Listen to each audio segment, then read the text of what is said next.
Hello there, Birdie here with another video in the Birdie Talks Tactics series. This time we have to banner or not to banner, sod the banner. Now this will be a little bit of a more controversial video, I imagine, and I hope you do stick with me to listen to the argument I'm going to put forward here. Essentially, I'm not making a sweeping statement that you should never take a banner. I still believe in the majority of lists in the Middle-earth strategy battle game you want to take the banner. However, I think there is an overlooked argument that in a decent number of armies that can take a banner as an option, you actually maybe shouldn't. And I'm going to go through in this video. We have a plan as always, my reasons for this. So I will discuss the counter argument first of all, the reasons why you should take a banner. We'll then briefly touch upon hero banners and my thoughts on those. Which armies should take a banner or which ones fit the criteria that mean you should always take a banner with them. Then we'll move on to my hot take, which is sometimes sod the banner is actually the right optimal approach. I'll then try and attempt to justify my reasoning, and then at the end I will put forward my conclusions to you on when I believe and which armies either you shouldn't take one or there's an argument, at least it's a maybe, it's a perhaps you should consider if it's worth taking the banner or not. And then, of course, hopefully at the end of the video, you will all love what I've put together. And even if you disagree or you have conflicting opinions on what I've said, hopefully you've enjoyed the video, the debate, and you'll like, subscribe, and watch more of my content in the future. And let me know what you think as well. I'd be very interested to hear. I'm hoping this can generate some interesting discussion. I'm not saying I'm 100% right. It also depends very much on the points level you're playing at. I think there's much better argument for always taking a banner at higher points. You've got higher numbers, you're harder to break. It's likely that almost everyone has a banner of some sort. And at higher points, there's a good chance you've got some sort of bigger hero in your list or monster that you need to give rerolls to make them more reliable. But at some of the medium and lower level points, I would like to think that there is an argument here to be had that I've not really seen or heard anyone really look at. So let's get into it. So first of all, let's discuss the reasons why I'm wrong and the reasons you should take a banner. So the first obvious one, and the answer I'll usually get when I mention my theory, is, oh, well, what about the VPs? And yes, it's a good point to make because in a number of the scenarios, we have victory points related to banners. In some of them, there is multiple objectives relating to not to having a banner at the end and your opponent not having one. Also, by having a banner, if it survives to the end of the battle, you're potentially denying your opponent victory points.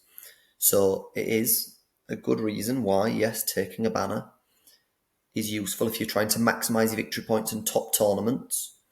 Those extra couple of points could make all the difference. But you've got to win the game in the first place. And I'm going to make an argument that perhaps you get more value out of not having one. Perhaps. Now, the next point is more dice equals more reliability. So you are more likely to win fights. You're more likely to not lose as many guys each turn. If you're rolling more dice, you're going to be more reliably winning fights. It's a good point. And then it ties straight into your next one, is it supports your heroes. Your heroes that a lot of lists rely on going into combat and getting kills. A banner nearby will make them more reliable. It's a good point. Next one, and this is where it really becomes key for certain armies, is if you have a fight value advantage. So yes, I am looking at the elves. Armies like that. They very much rely on their banner and getting the 6s in the dual rolls, and having a banner, having a bubble will get them that. And that goes straight into the next one, which is create a bubble formation. High defense, high fight value armies, such as elves, some of the dwarves as well. You've got Easterlings, you've got like Muster of Isengard, Berserker spam with pikes behind and things. These sort of armies, it really hammers home your fight value advantage if you're getting that extra reroll. If you get the 6, most of the time your opponent won't be able to do anything about it. Your infantry will beat their infantry. So these 2 points are all about maximising the effectiveness of when you do have a fight value advantage.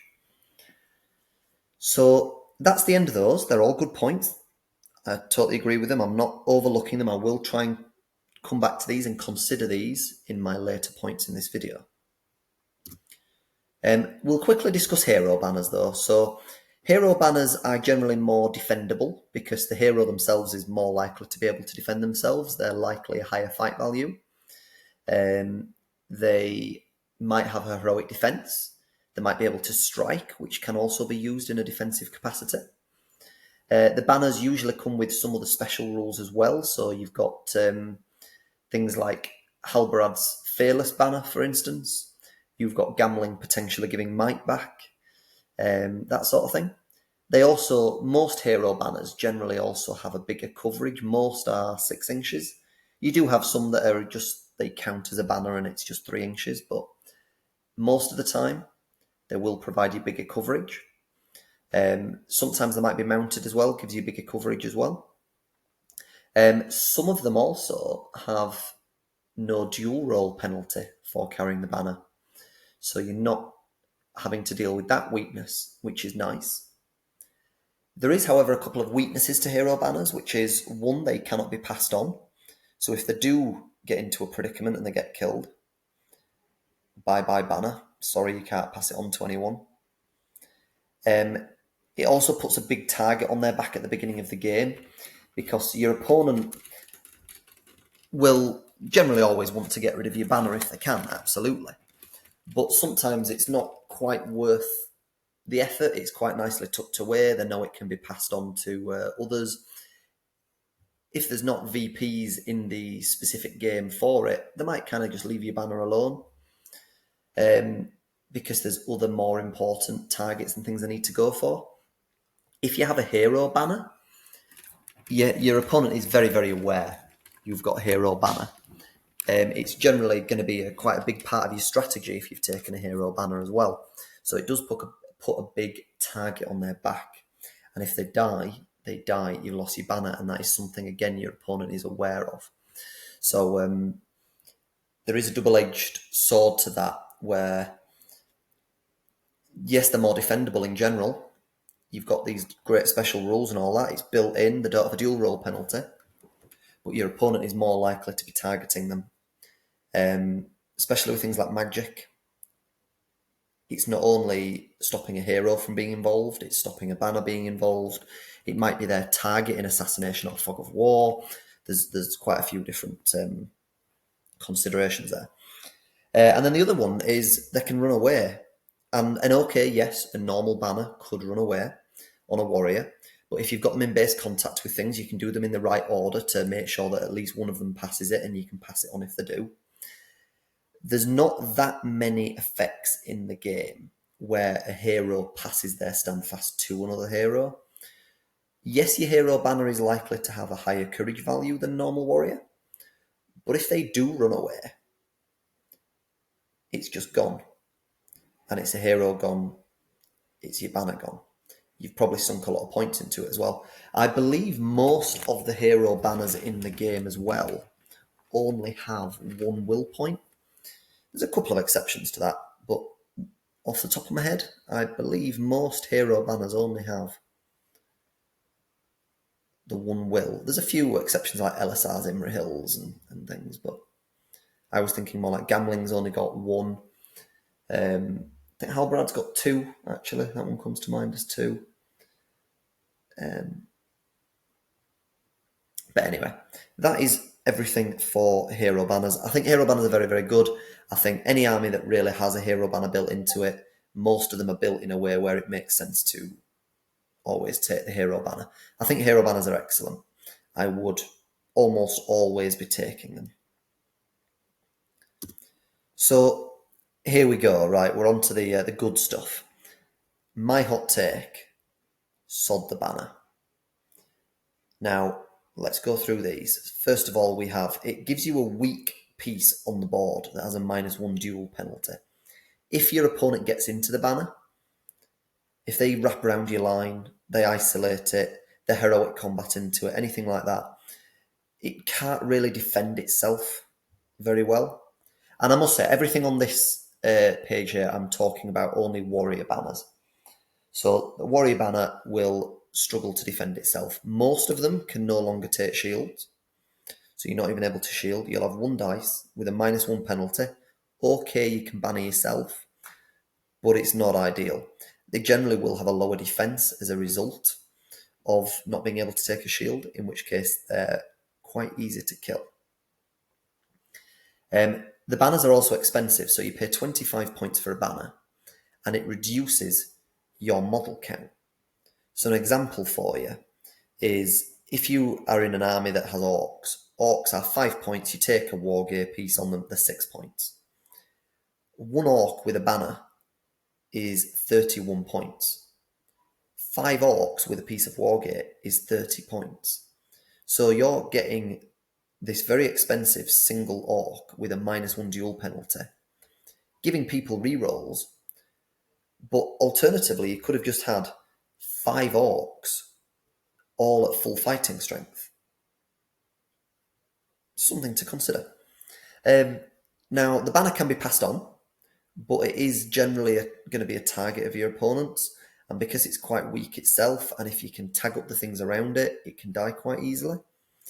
It also gives you something else to consider. So in a game of Middle-earth, there's a lot of things going on. You've got to consider all your own special rules. You've got to consider the strengths of your army, how you want to play it, match them up.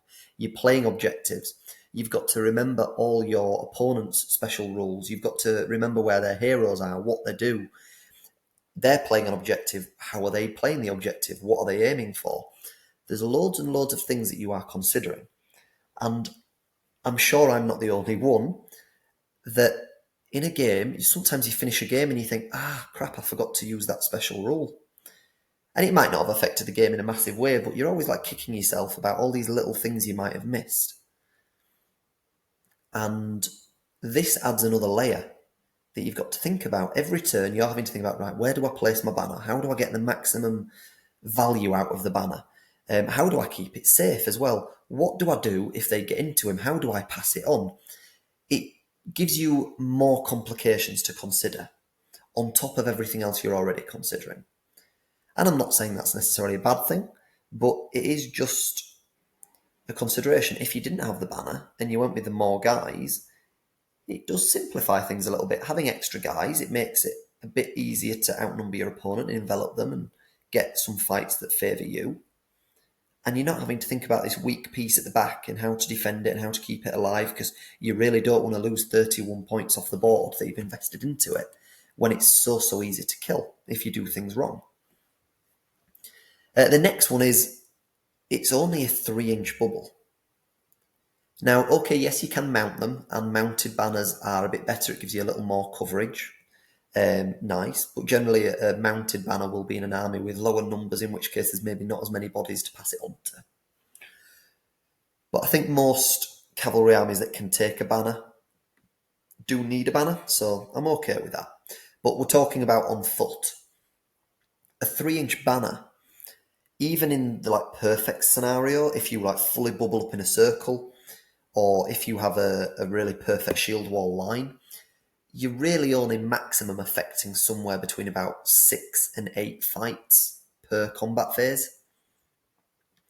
And if you're a low or even mid fight value army, you're not going to see a great deal of benefit out of that. If you're fighting an opponent and they match or beat your fight value, when you roll your dual dice, guy and a spear, they roll theirs, guy and a spear likely.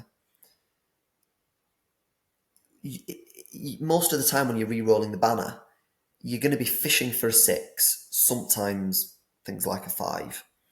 But most of the time you're going to be fishing for a 6, and if you're only affecting 6 to 8 fights, even in like best case scenario, you might be re-rolling those banners on all 8 fights if you're lucky and your opponent never gets a 6. You re-roll all 8 times, statistically you're going to get 1 to 2 6s. Might win you 2 more fights that turn, but that's like almost like best case scenario. And is it just better to have 5 fighting guys over 2 best case scenario potential re-rolls into winning a fight? Why not just stick more dice into the fight by having more guys? So I think this, my sod the banner theory, ideology, whatever you want to call it, I'm only really applying it to the low and mid fight value armies, mostly evil armies. And it also depends on the type of evil army. So the next point on here is it's for armies that don't rely on a big hitting hero to consistently do the damage. They won't get that much value.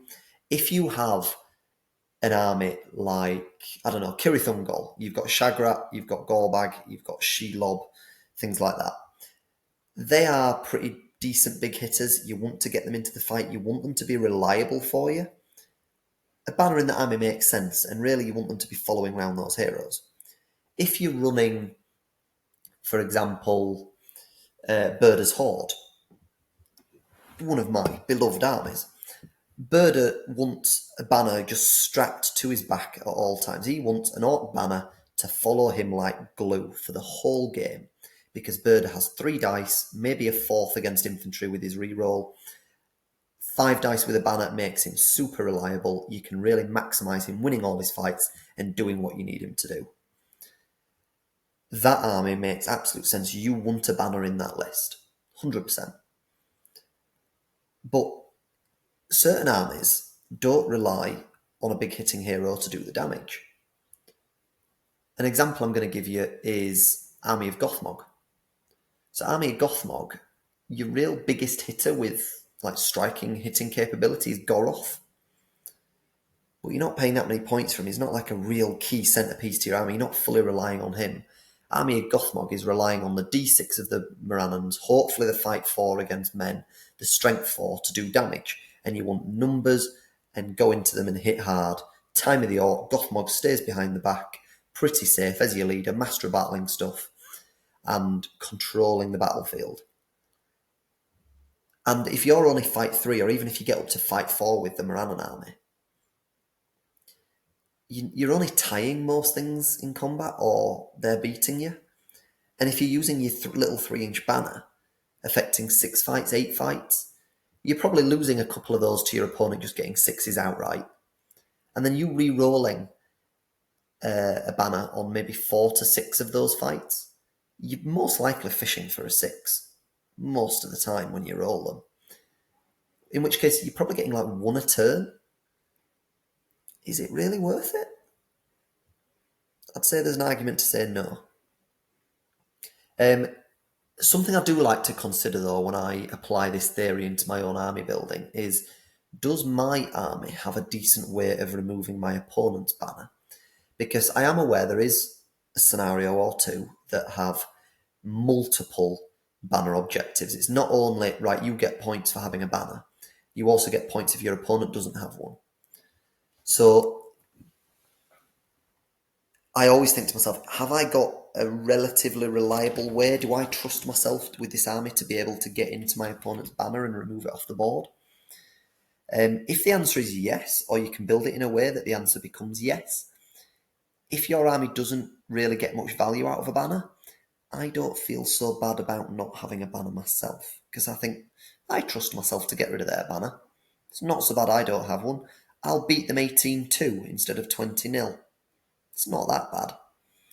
And maybe having those extra troops and not having the banner is what will contribute to me beating them by the better, higher scoreline. And that comes on to the next point, which is maximising model count. It does make a difference. And the reason I say it makes a difference is it will increase your break point. So yes, you might give away 2 victory points for not having a banner at the end of the game, and you give them to your opponent. But is it possible that you gain victory points yourself for breaking the enemy and not being broken yourself? Some scenarios you can get up to 5 points for that. And it makes a very big difference. So I'm going to try and attempt to justify it for you here. So I've done a little very, very basic diagram for you here, which is a little visual of, even if you have your banner perfectly placed, that is the blue circle. And in front of him, you have 8 shield guys on the front with 8 spears behind. That is the perfectly placed banner that will affect all 8 of those fights. That is the best possible scenario you could get, unless you've got a full circle encirclement. But if you're fighting your opponent on all fronts, it's probably gone badly for you anyway. So you don't really want that. So I've mentioned before, taking a single orc with a banner is the equivalent of taking 5 normal orcs, and you've got a point to spare. It gives you a higher break point. That can actually swing the battle, and it also will potentially deny your opponent victory points. So you could gain 5 victory points for not breaking, and you're not giving the opponent any for breaking either, just because you've got, if you had a 38 model orc army, and by dropping the banner and getting 4 extra guys, you got to 42. Instead of them needing to kill 20 to break you, they need to kill 22 to break you. And just think how many of your games in the past have ended and you or your opponent say to each other, oh, I was only 1 off breaking them. I was only 1 off being broken. It does make a difference. And also, if you've got those extra bodies on the field, they might have helped you have more dice in fights that otherwise, if you had a 1-on-1, you might have lost. And okay, you can say, oh, well, I'd have had a banner reroll. Yeah, you could have done. But why not have the extra guy in there with an extra fight? It's an extra control zone. It's an extra model. You've got that guaranteed dice every single turn. You've got that guaranteed extra model on the board getting in the way, giving you an extra option of movement.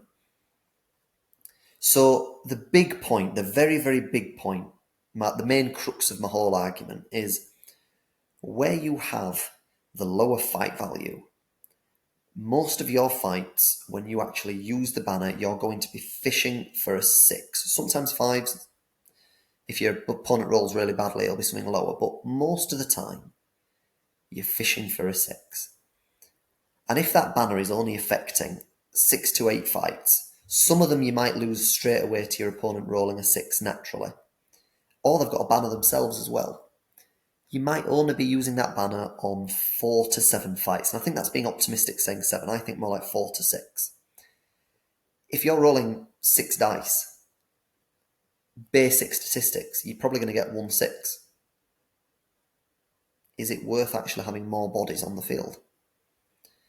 You're not relying on a liability piece as well late on in the battle. So if there is victory points for banners in the game, there is a chance it gets to the late game, you get broken, and you're relying on that banner staying around, knowing that you're going to give away victory points otherwise, and it might just run away. Again, especially for evil armies, this is something to really consider, because when you break, again, it's happened to me many, many times, you think to yourself, oh, I really need my banner to stay around here, it's victory points, or you need one of the couple of people that are in base contact with him nearby to stick around. And evil armies and courage is a nasty combination. Whereas if you go into a battle and you know you don't have a banner, your opponent does have a banner, right from the onset, you are thinking, you're in that mindset of, I need to remove my enemy's banner, and that is a focus for you the whole game. Whereas if you've got one yourself, you're maybe less inclined to play that way, thinking, oh, mine, I've got a banner myself, they've got a banner, we're even on that. You're not going to play as aggressive and focused at your opponent's banner.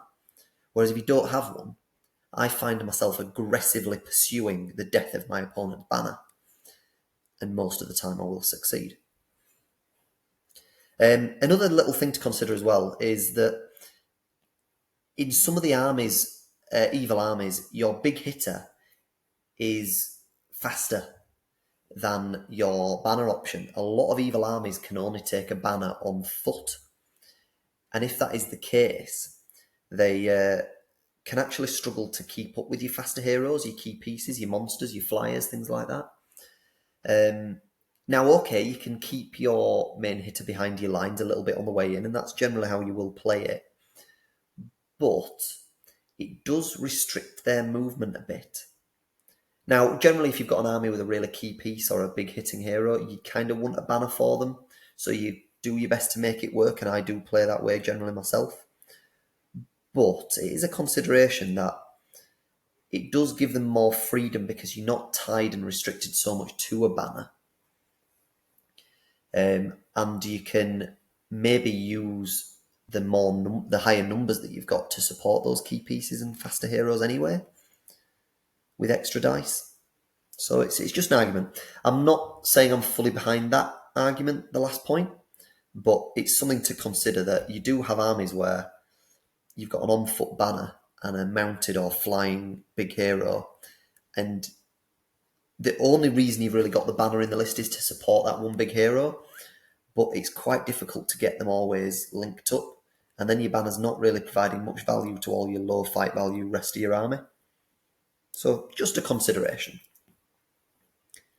So we'll move on to the next bit now with a beautiful picture of my man Birdie. A conclusion as to when not to take a banner. So as I say, this theory mostly applies to evil armies, and I'm only going to mention below here those that have an option to take a banner in their list. It's not like I'm going to say, right, don't take a banner in Rangers of Mirkwood, because you can't anyway, so it's pointless mentioning it. So for the good armies, I think the only obvious one for me, where you wouldn't take one, I think, most of the time, would be Khazad-dûm. You've already got that amazing special rule reroll. Most of you guys only have one attack. You don't have spear supports in the army except for Vault Warden spears and Mardin. But I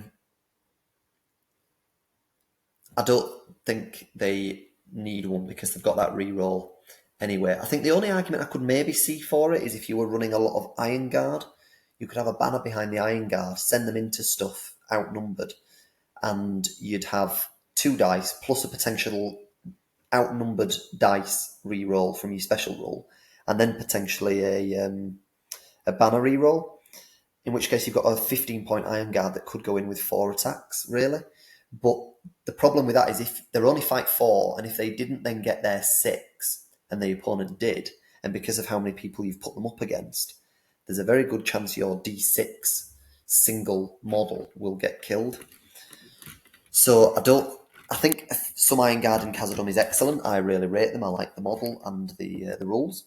However, I don't think it's the most effective way to run Khazad-dûm with a massive spam of them. I think just some of them in the list is a good idea. So with that in mind, I think Khazad-dûm, it does make sense. You don't run a banner in this list. And also with your heroes, you're not... Durin's got his own reroll anyway. He's pretty reliable. Even if he doesn't win a fight, you're not as worried because he's so high defense. And then on top of that, the other heroes in this list, they're not like the key to the list in general. Yeah, you can take a King's Champion, you get their banners, but is it really that good value in this list? I'm going to argue no. I think the more optimal way is you go with the either Durin with Dwarf Kings, or you just take Dwarf Kings. I've also just put on here any other good armies with an obvious inbuilt hero banner, so like LSR, Imri Hill, that sort of thing. You don't take a banner there. I have got 2 maybes though that are quite interesting, and I think these could be a little contentious because I can see the argument for both sides. So Garrison of Dale and Garrison of Ithilien are quite similar armies in the sense that they want to stand there and shoot you. Especially Garrison of Ithilien, it's not very good in combat compared to Garrison of Dale's a little better in its deployment zone. You kind of just want to sit there, shoot, draw the opponent in. I don't like either army. I hope people don't bring them to tournaments. It's not an enjoyable play experience for anyone involved, really. They look quite nice, the armies, and I've seen some great paint jobs on them, but they're just not fun. They're not interactive to play against. It's just a bit crap to play against, if I'm honest. But I do see a lot of people, when I've played against these two armies, always bring a banner. And all right, they've got Fight 4 in the list, which is all right. But they generally have high numbers, and they're not really going to affect that many fights. They've both got one decent-ish hero in Girion and Faramir. Faramir's now at least Fight 6, which is nice, but they're both not great. And because they're your leader and they're quite low defense and low fate and they can die easily, most players run this army, keep them quite safe and at the back and away from harm, unless it's a very, very safe moment to commit. In which case, what value are you really getting out of your banner? Would it not be better to have the more guys, make your line longer, increase your bow limit? Not that I should be condoning that or encouraging it, but there you go. I think there is an argument that you don't want to take a banner. The counter-argument to that, of course, is because their shooting is so good with either sheer volume of fire or flipping Esgaroth bows, you can probably break your opponent or get them close to breaking while they get to you. And then once you have broken them, the game can end quite quickly. If you've got a banner, great, you get extra points. But I think there's a good argument to say you don't need a banner in those two lists. But that's it for good. I don't think there's many good armies you don't want to take a banner in. I was thinking even more controversially, because I've been doing a lot of Lothlorien list building in the last couple of days to try and help a friend out. And something I came across was it's quite hard to build Lothlorien with everything you want and get your numbers up to what I'd think is an acceptable good level that you can compete with, especially if you're trying to do well at a GBHL event or push for a podium or something like that. If you take the Guards of Gladrim Court, because they've got Fight 6 pikes and a double rank, and generally their heroes don't want to be getting in combat, depends on the build. If you get Rumil in, you go into Orofin, maybe there's more argument for that, but I think personally the optimal build is Galadriel, Haldir, and Rumil. And Haldir generally wants to be shooting and staying back a little bit, being Mike Caddy, only put him in if it's really, really safe to do so, and maybe two-hand with him on something big. Galadriel wants to be nowhere near combat, and Rumil can kind of just survive by himself, and he's 2 attacks. If you put 2 pikes behind him anyway, he's got 4 dice, he can make his opponent re-roll 1. A banner re-roll's probably not doing much for him, and if you've got all your elven line with 2 pike supports at Fight 6, and you've got a D6 guy on the front line, you're probably not getting that much value out of a re-roll from a banner, or you're not even using it that often. But because it needs to bubble as an army anyway, you probably are going to get value out of it. So I think I've talked myself out of it, but I think it might be something at least worth trying. It sounds weird to say that for an elf army, but it's probably the only one that I'd say maybe it could function without it, and getting the extra numbers might help. But because elves are so expensive, you're probably only replacing 1 elf with a -1 with 3 elves total, which isn't that big an improvement, so your banner's probably still worth it. Anyway, moving on to evil, I think there's quite a few obvious ones. So I already mentioned Army of Gothmog. You don't really have any big hitting heroes. Your troops are pretty rubbish on fight value. You've generally got high numbers, so it's not even covering much of your battle line. I don't think you want a banner in this army. The only thing is you don't have a great way of getting rid of your opponent's banner. But if you win the scenario, you've got your numbers, your weight of numbers, you've got your control. Using Gothmog and Gothmog's Enforcer to maintain control of the battlefield every turn, I think you can make that work. Army of Gundabad, one of my armies I run a lot. I've been asked a lot of times, even in my review video for Army of Gundabad, why don't you take a banner? Why don't you take a banner? The list has the battlefield-wide banner every other turn, which is nice. And okay, I will always build Army of Gundabad with Bolg in it, and he would benefit from a banner on those turns you don't have one. But I generally try and play Army of Gundabad in such a way that I do a big push on the turns where I have the banner, and then I go into like survival mode on the turn I don't have the banner. And because everything in the army is so expensive, you absolutely cannot afford to put a banner in the list because your numbers will go down too much. And your numbers will be so low, and your might will be so low, you cannot maintain control of the battlefield and protect a banner. It will just be a big liability. You will lose, and it will actually affect your results. So I would argue stronger than any other list here on this that is the absolute one. You don't want to take a banner in that list. Maybe at like 850 plus points, maybe you could justify taking one, but that's it. Next we've got Sultan Helm's Deep. Sultan Helm's Deep is just Urukai captains, Urukai, Berserkers, all of this. Now Berserkers are fight 5. They would benefit from a banner getting to maximise their fight value, but you've already got 2 pikes behind them. If 4 dice isn't winning your fight, there's a good chance when you roll the banner, you're only fishing for a 6. And again, it's not reliably going to be coming up. And because Urukai are expensive and it's got a -1 on it and the banner is expensive, is it better just getting 3 extra guys? Maybe. I think there's a good argument to say you don't need one in that list. Easterlings, you've got Amda in the list who acts as a 3-inch banner. I don't think you need to take another one in this list. I maybe should have just not put that on here because it's an evil army with an obvious inbuilt hero banner. But it is only a little 3-inch one that he provides. But I don't think you'd need another one because generally the main bulk of your force, the real damage and the real consistent bit of your army is going to be your black dragons near him. I'd say you don't need one in that list. Ravagers of the Shire. So this is the Golfimble list.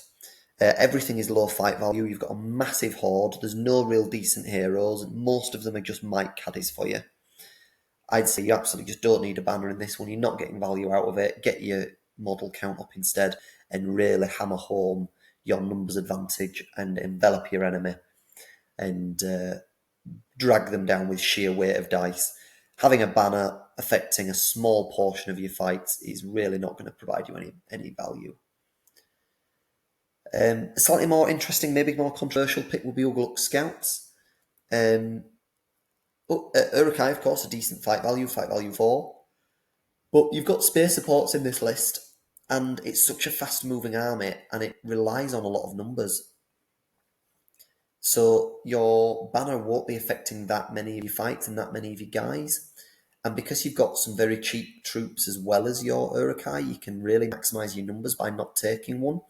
None of your heroes really want to be in big fights. They're really the ones that really matter. I'd say you really don't need one. And then any other evil armies that have got an obvious inbuilt hero banner, such as like the Dragon Emperor with his 6-inch banner. I do have a couple of maybes for evil. So see what you think of these. So Army of the Great Eye demands that you lead it with a ring wraith as your general. Now, Witch King's pretty good in combat, okay. If you're taking Witch King, especially if you were to take him on a fell beast, then yes, I'd say there's a very good argument to take a banner. Try and make him more reliable. However, if you choose to use one of the named wraiths, almost regardless of which one you choose, almost all of them don't want to be in the fight and they want to stay behind the lines and keep safe and cast.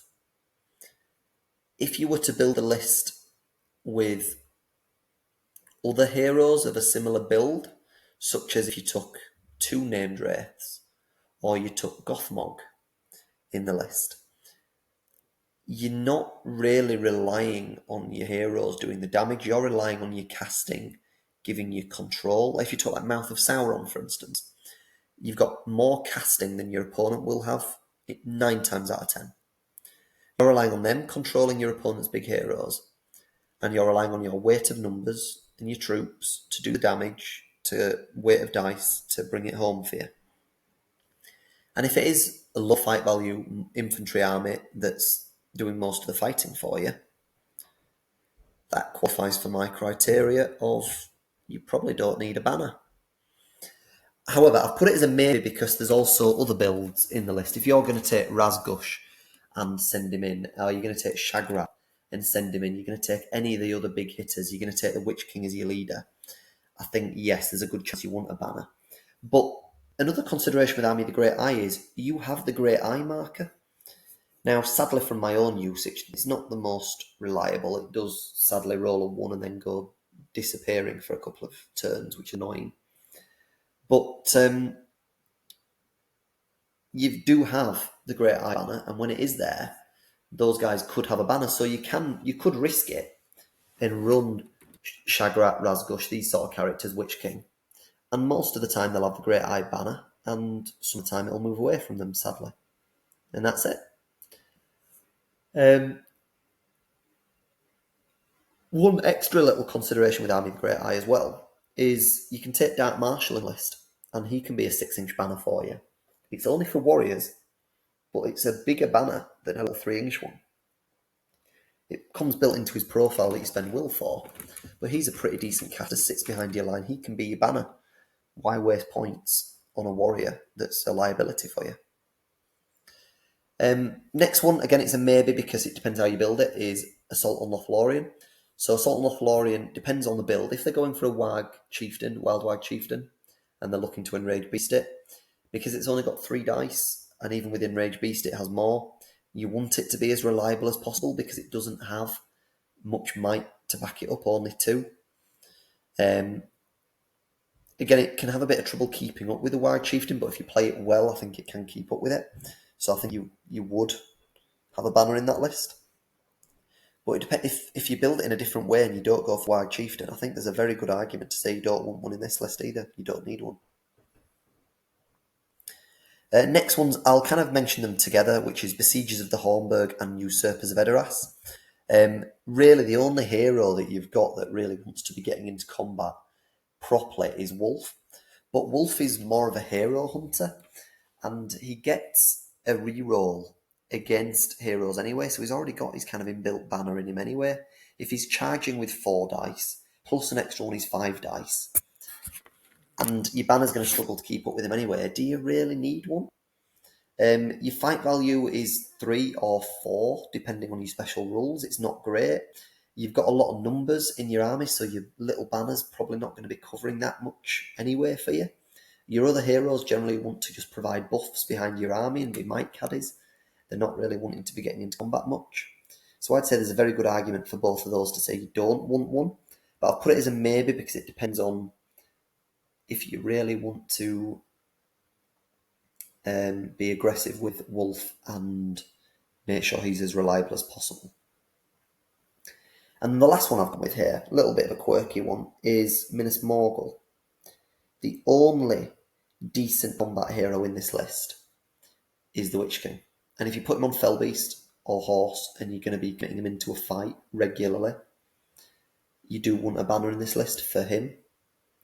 However, I've seen multiple people run this. I've just ran my own tournament last weekend, and the Minas Morgul player that won the event was very, very cautious until the very last game of the tournament where he took my advice. But for the first 5 games of the tournament, he was extremely, in my opinion, overly cautious with the Witch King and never used his combat ability. In which case, when I was watching his games, every single time he was facing armies with a higher fight value than him, and he barely used his banner. And when he did, he very, very rarely got a role that mattered and helped him. And it just kind of proved my point in my head that you don't really need a banner in that list if you're going to play the Witch King like that. In the last game, he did play the Witch King extremely aggressively, as I told him he maybe did actually a bit more aggressively than I would. But it worked out for him, survived the battle and won the tournament, so it worked. But yeah, I would say there's an argument that MESBG, you don't need a list, you don't need a banner in this one either. So that's the end of the video. I hope you've enjoyed it. I know it's a little bit of a controversial take, and I hope it just gives you something to think about, to consider. You don't have to follow what I've said as gospel. Of course, there's arguments both sides. I do see both sides of it. But from a personal perspective, I am not a big fan of the little 3-inch banners on Warriors, unless it's certain armies that are relying on high fight values and bubbles. But that's not my general play style anyway. If you want to play with a wide line, you want to be aggressive, you want to be fast, you want to get at your opponents and use the weight of dice, envelopment, and tactical manoeuvring to win, I think there's a good argument to say you don't need a banner. The biggest things that need a banner in those sort of lists is just your big heroes, to make sure they are reliable for you. So I'd be really interested to hear what you all think of this. Please comment, let me know, let's get some dialogue going. I'll be really interested to see the comments. If you've enjoyed the video, please drop it a like, subscribe. I'll try and get some more content out to you soon. Let me know what you'd like to see as well, any other tactical discussions you'd like. And yes, thanks for listening, and have a nice evening, everyone. I hope to see you at a tournament very soon.